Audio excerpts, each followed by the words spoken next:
Hello everyone, here we are again. It's time to talk about what else I saw in May that I didn't already tell you about. Movie number 1 is Robinson Crusoe on Mars, a sci-fi film from 1964 that adapts Daniel Defoe's shipwreck survival classic for the not-so-distant future, in which a man on a space mission is forced to crash land on Mars.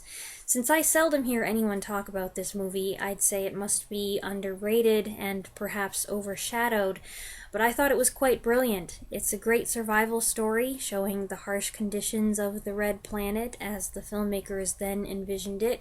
The clever, resourceful protagonist, Kit Draper, played by Paul Mantee, must solve one problem after another, and he manages not just to survive, but to build himself a little home. We're with him in his successes and failures as he finds that the hardest part of being alone on Mars is not the need for air, water, or food, these issues he can overcome, but the desire for companionship. He does have a monkey friend named Mona, but that's not the same as having another person to talk to.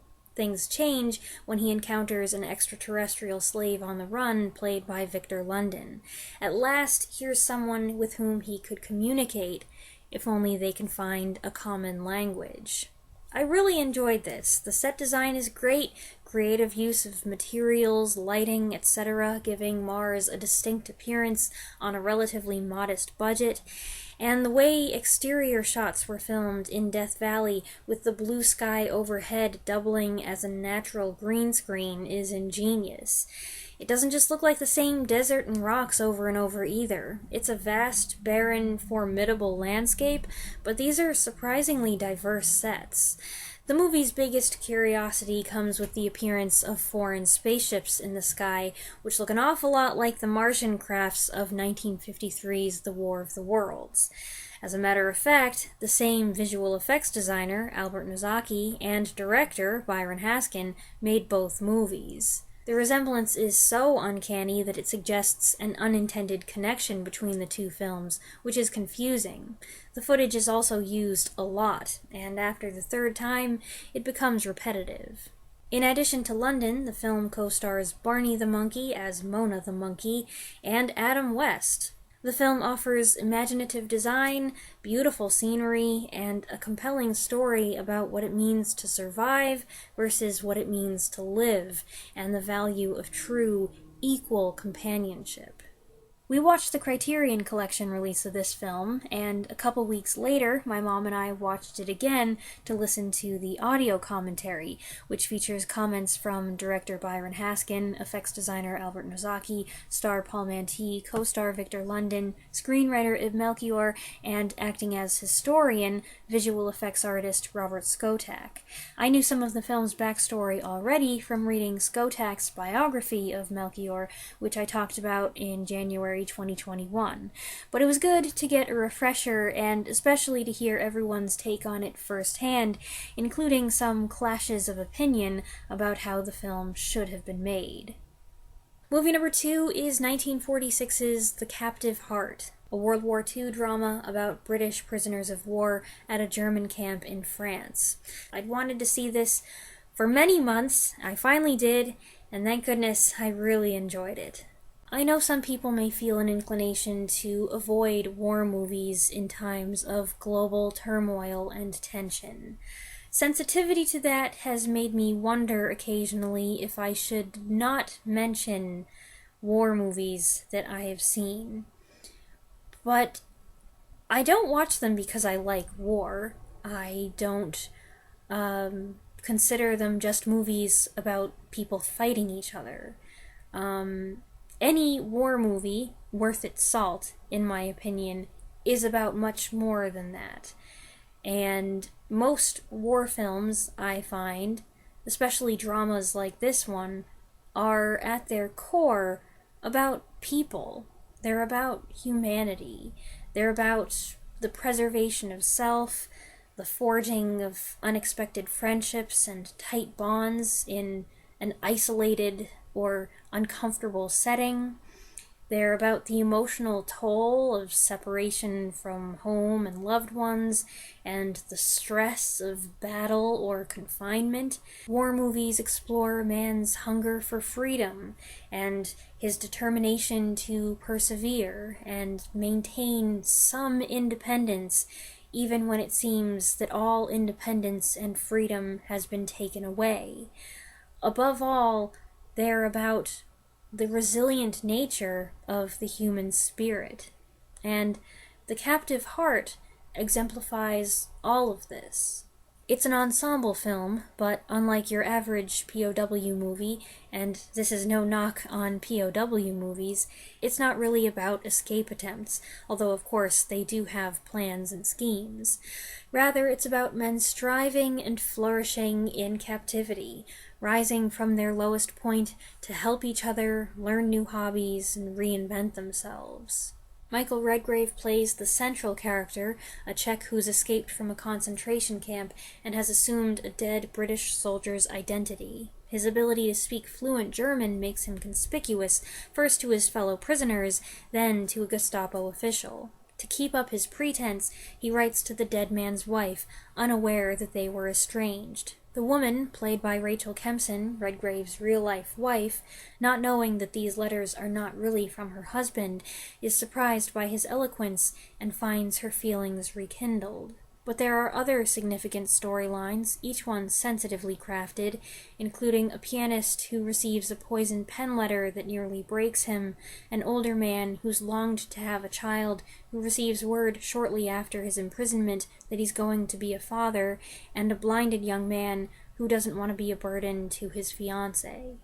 The film was directed by Basil Dearden. It was partially based on a true story and was a hit in post-war Britain. There are a number of powerful scenes, including one reminiscent of a favorite scene from Casablanca, and there's a simplicity about many of the most impactful sequences that gives them even greater weight, like the calmness of the blind soldier as he removes his bandages, trying so hard to be stoic until he breaks down, or the minimalism of the dialogue between two people in a flashback as they make a shy profession of love, or the rueful awkwardness of a long-awaited reunion between a man and his wife. Mervyn Johns gives a particularly wonderful performance as the expectant father, a character that is gentle, warm, and vulnerable. Basil Radford, Gordon Jackson, Derek Bond, Jack Warner, and Jimmy Hanley round out the rest of the ensemble, and there's not a bad performance in the bunch. One scene that really stood out to me, and I'm going to be vague here, is one where two characters walk in a sea of soldiers. A woman coming from the opposite direction pushes her way toward them. One of the characters recognizes her and waits with growing anticipation as she gets closer, her eyes eagerly scanning the crowd. He hopes she'll look at him, and she does.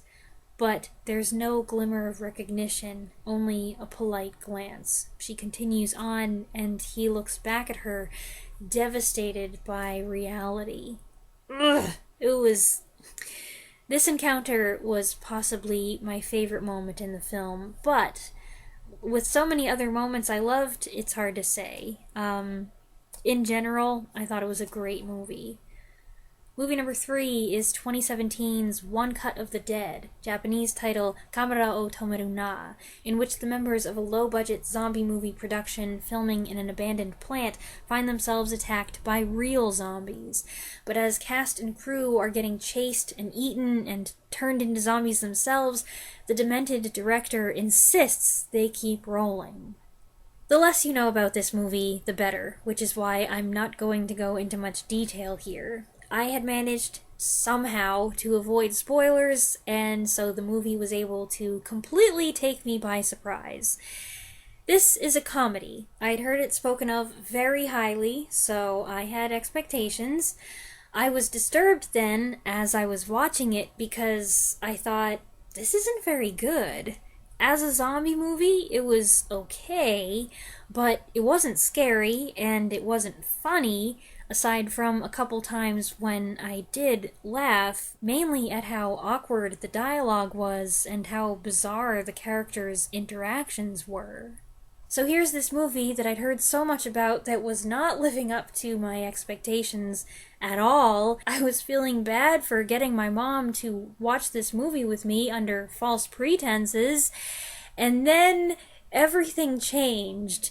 The third, well, I really don't want to say any more, and you better not either, people in the comments. Shame on you if you ruin this movie for someone. But I will just say, the third act delivers in spades. It's a hysterical succession of payoffs. The entire movie was saved. It's fun and creative. There's quite a bit of swearing, but both the language and the gore is all comical. The gore is nothing to be afraid of. This movie is especially geared toward people who like zombie movies and people who appreciate the heartfelt intensity of low-budget filmmaking. It's surprisingly heartwarming, too, so I'm pleased to report that I joined the chorus on this one. I agree with the general consensus that One Cut of the Dead is brilliant and hilarious. Movie number 4 is 1991's The Rocketeer, a fun adventure film directed by Joe Johnston set in 1938, where a rocket jetpack designed by Howard Hughes is stolen. It's recovered by a stunt pilot who ends up with gangsters, the FBI, and fifth columnists on his trail, all wanting to get their hands on that rocket. It's got a fine supporting cast with lots of familiar faces. Alan Arkin, who's always good, Timothy Dalton hamming it up as an actor and smarmy Bond villain type, which is funny, Jennifer Connelly looking very idealistic in starlet hair and makeup, Paul Sorvino playing type and having a ball, Terry O'Quinn as Howard Hughes. The one featured actor I didn't know was the lead, Billy Campbell, who's charismatic enough, but the character is pretty bland and forgettable, I thought. This was one of those times where it felt like everybody in the movie reminded me of somebody else. He was like a cross between Dimitri from the animated Anastasia and Brendan Fraser in The Mummy. Alan Arkin looked like Geppetto from Pinocchio. Timothy Dalton doesn't look like Errol Flynn, but he's definitely channeling him. The movie we see him filming is clearly an imitation of 1938's The Adventures of Robin Hood, and the huge guy with the face resembled a Dick Tracy character or the little gangster Rocky from the Looney Tunes cartoon Bugsy and Mugsy. Everybody talks and dresses not like it's 1938, but like they're in a fake 1930s movie, which they are, but it's like a parody of 1938, or a parody of 1930s gangster movies, which themselves were exaggerated, so it's interesting, a little strange, a little cartoonish. All kinds of bombastic things go down, with quality effects and plenty of explosions. The film features nice set designs, and there were a few good throwaway one-liners. I did find the story somewhat predictable, and at a certain point, I was ready for it to be over. It felt perhaps 15 or 20 minutes longer than it needed to be, but it was entertaining. I know a lot of people are fans of this one, so I decided to check it out and see what it was all about. Movie number 5 is 1980's The Hunter, Steve McQueen's final movie. He plays a tired bounty hunter who's dealing with his very pregnant girlfriend in between challenging jobs. This movie got middling reviews, but while I agree the story is kind of all over the place, I thought it was fun, thanks mainly to McQueen's low-key performance. He's kind of playing himself, but also his opposite, in that his character is a terrible driver. We see him behind the wheel of several unique vehicles, and they all get wrecked. This movie was filmed in '79, it came out in August of 1980, and McQueen died in November. It appears that despite battling a persistent cough and shortness of breath due to mesothelioma, he still did much of his own stunt work in the action scenes, which include a dicey sequence on top of an elevated train and a foot chase across the rooftops of Chicago. It's got a decent supporting cast that includes Eli Wallach and a young LeVar Burton, with Katherine Harold as the girlfriend and lots of colorful characters in bit parts. There's some drama, some chases, some fighting, some comedy. Such a mix makes it hard to categorize, and it's no wonder critics disapproved, but I got a kick out of it. No other movie has Steve McQueen stinking at parallel parking, going to Lamaze class, and chasing two hicks who stole his brand new Trans Am rental car around a cornfield with a combine harvester. Movie number 6 is 1967's Diabolically Yours, a French psychological mystery thriller starring Alain Delon as a guy who gets in a car accident and wakes in the hospital with a head injury, a messed up leg, and amnesia. He doesn't recognize his wife, played by Senta Berger, his house, his manservant, his car, his dog, anything about his fancy life, and the facts people keep telling him don't add up. It's like an old gothic romance in a way, only the person being endangered in the eerie, secluded mansion is a man rather than the standard young woman. It's quite stylized, with quite a bit of va-va-voom. There sure are a lot of twists, but I found the film kind of dissatisfying and uncomfortable at times. Weird things occur, everybody acts sketchy, and you don't know who you can trust. You spend the whole movie trying to figure out what's really going on, and then when you do find out, it's kind of a mess. I didn't really like it, but wow, does Alain Delon look good in this. Movie number 7 wasn't actually a movie, it was a mini-series. In January 2020, my parents and I watched Chernobyl, the 5-episode series about the 1986 nuclear power plant disaster, which aired on HBO in 2019. This April, I asked if they'd be interested in seeing it again, and they were totally on board, so we did.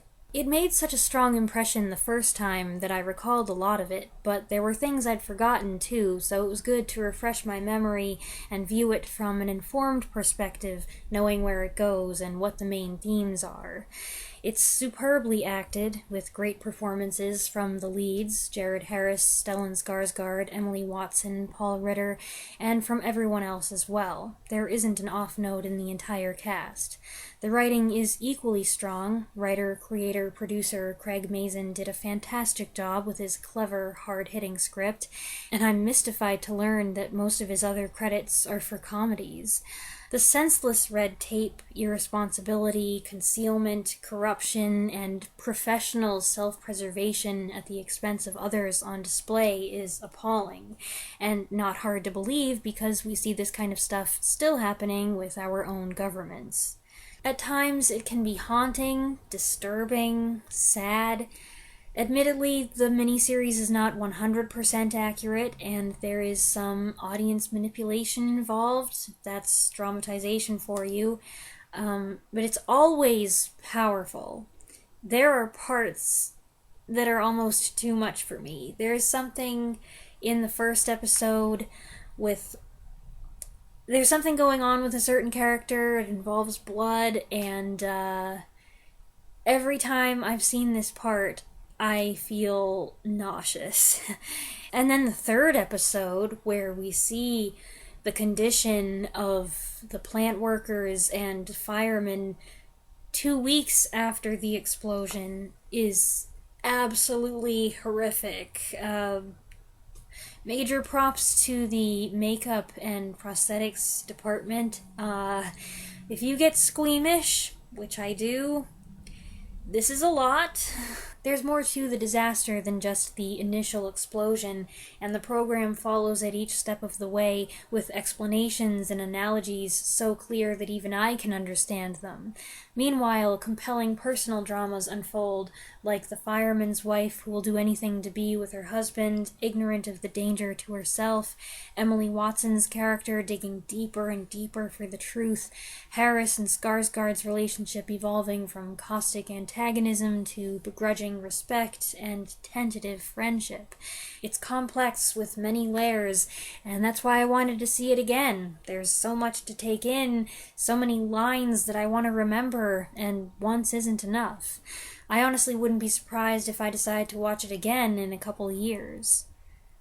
Movie number 8 is another rewatch, one I talked about last week when I discussed its soundtrack, 2016's Shin Godzilla, which I reviewed early in 2020 as part of my Godzilla series.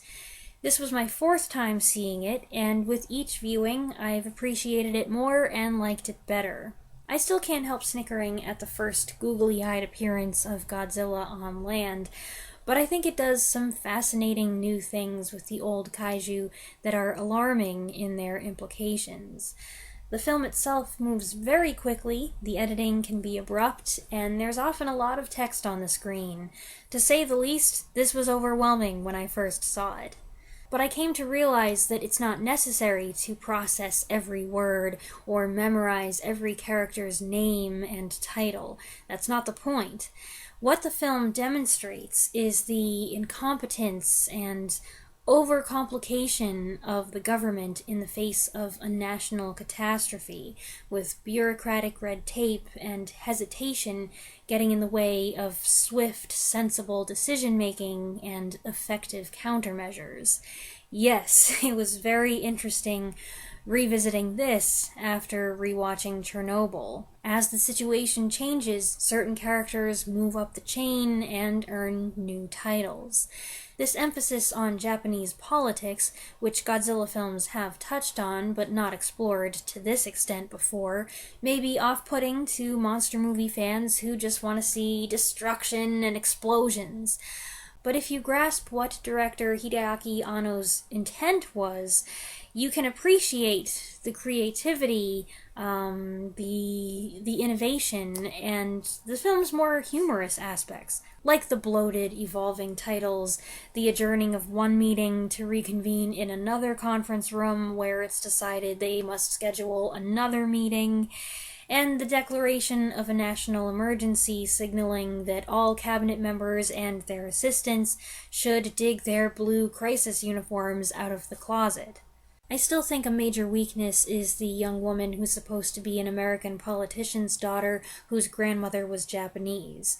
Part of it is that she's annoying, maybe by design, the flashy, overconfident American stereotype, but I also think she gives an affected, unconvincing performance.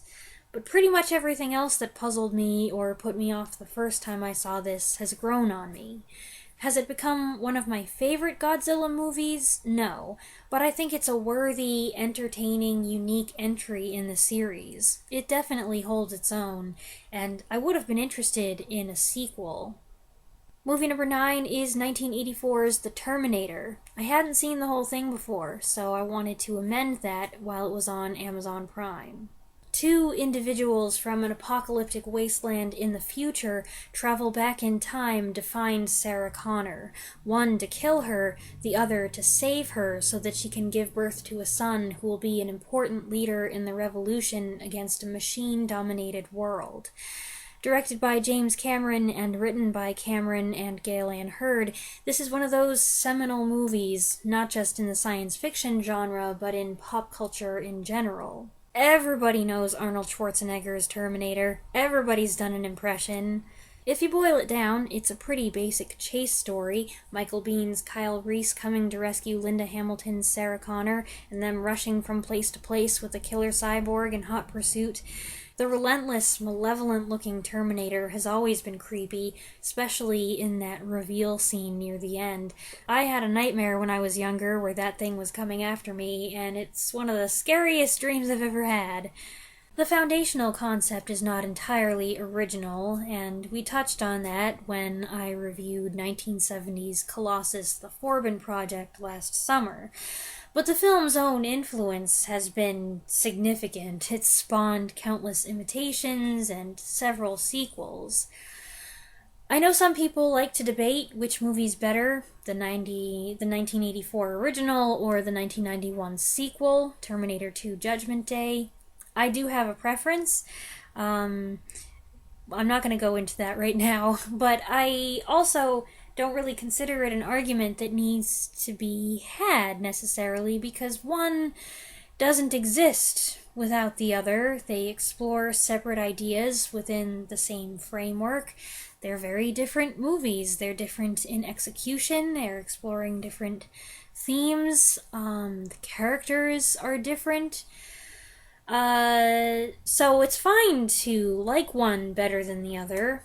I do think that trying to argue that one is a greater film is kind of inconsequential. I think the personal story at the center gives it enduring appeal. I just wish I didn't spend so much time during the movie and after trying to figure out whether the whole thing really makes sense or not, how much certain characters in the future knew about the past, how much of that info they divulged. It's one of those things where it's best if you don't think about it too much, as is the case with a lot of time travel stories. My main complaint is that some of the chase sequences, in my opinion, get a little tiresome. They're prolonged, and there are many of them. But it's a good, often creepy movie with engaging leads, iconic moments, a chilling climax, and that famous theme music. Movie number 10 is 2012's Zero Dark 30, the film about CIA efforts to track down terrorists in the wake of 9/11 and the operation to take out Osama bin Laden. I remember hearing a lot about this one when it came out, and it was up for all kinds of awards. Noticed it was on Amazon Prime. We needed something to watch, so we did. I liked it. I did wonder how accurate it was, mainly how much was done to make the story more dramatic and focused. Was Jessica Chastain's character really the one person in the agency who was pushing to get bin Laden when everybody else had lost interest or given up? I was also surprised how many people showed up in this movie, and how many of them are actually British. Well, Jason Clarke and Joel Edgerton are Australian, but Jennifer Ehle, Mark Strong, and Stephen Dillane are British. There were additional appearances from James Gandolfini, Chris Pratt on his way to being an action guy, and John Barrowman. The film was directed by Catherine Bigelow, who also directed The Hurt Locker in 2009. It's long, and some viewers may find the interrogation sequences distressing, but it was thorough and effective in telling the main story. Movie number 11 is 1937's Make Way for Tomorrow. Victor Moore and Beulah Bondi play an aging couple who lose their house and have to rely on their adult children to take them in. Two of the children reluctantly agree to house them, but insist they can only take one, and it must only be for a few months.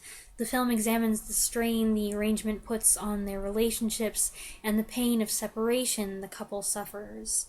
This movie, directed by Leo McCarey, who also made 1939's Love Affair and its remake, An Affair to Remember, was Yasujiro Ozu's inspiration for Tokyo Story, which I viewed a few months ago. That is a gut-wrenching movie, and so is this. This one, for me, even more so. I suspected this might be difficult, and I was right. I don't know, do you ever discover the existence of a movie that on paper should be right up your alley because it focuses on something you feel strongly about, but then when you check it out, it actually hits the nail so squarely on the head that you almost can't bear to watch it? That was this movie for me. It was awful.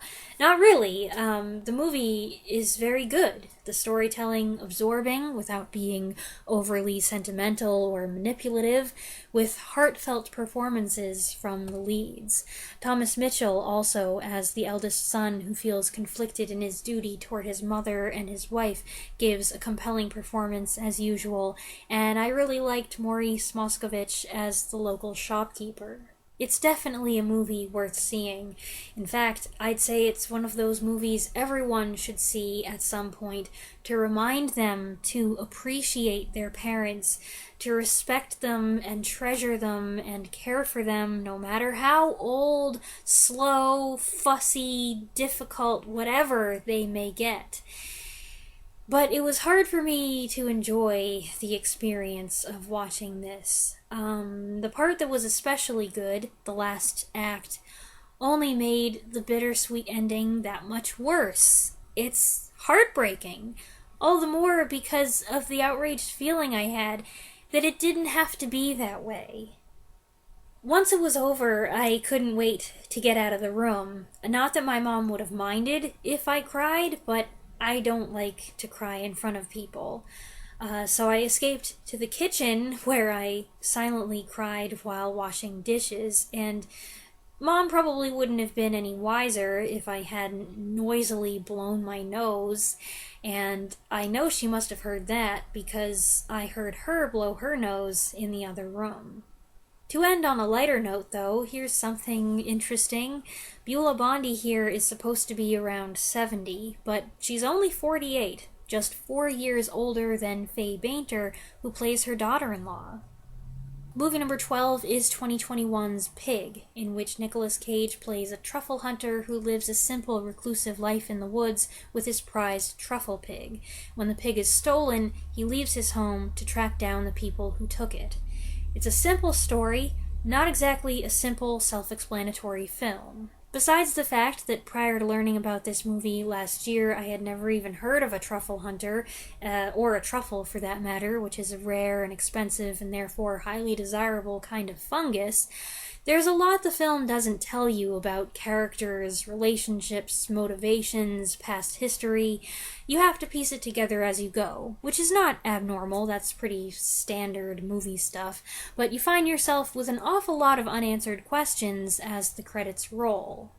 Nicolas Cage gives a solid performance, finally reminding the world that he can act. Good for him. The film co-stars Alex Wolff and, briefly, Adam Arkin. It's both grim and grungy, and artsy-fartsy, with an interesting use of classical music and a lot of natural lighting. The scene with the little boy at the house was my favorite. But I came away feeling like either I missed something, or there were certain elements, like the fight scene, that just were not explained. I perceived that the film seemed to be mocking the pretentious culture of Portland, exposing a nasty underground beneath the posh hipster facade, and contrasting the true Epicurean with the empty, self-congratulatory garbage on parade in shishi restaurants. But there were loose ends that didn't seem to get tied up, and I wasn't the only one who was confused. A couple days after we watched it, my parents and I ended up discussing it again during lunch, and we all felt the same way. We wondered if maybe we should watch it again to try to pick up some pieces we missed. None of us loved it, so we're not exactly chomping at the bit to see it again, but we might do that. We'll see. And movie number 13 is In the Mood for Love, a 2000 film out of Hong Kong that I've had on my watch list for several years.